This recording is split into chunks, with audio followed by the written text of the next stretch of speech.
गायत्री मंत्रम्।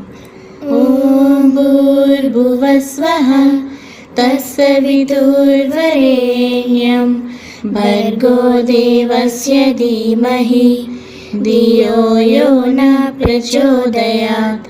ॐ भूर्भुवस्वः तत्सवितुर्वरेण्यं भर्गो देवस्य धीमहि धियो यो न प्रचोदयात्। ॐ भूर्भुवस्वः तत्सवितुर्वरेण्यं भर्गो देवस्य धीमहि धियो यो न प्रचोदयात्। ॐ भूर्भुवस्वः तत्सवितुर्वरेण्यं भर्गो देवस्य धीमहि धियो यो न प्रचोदयात्।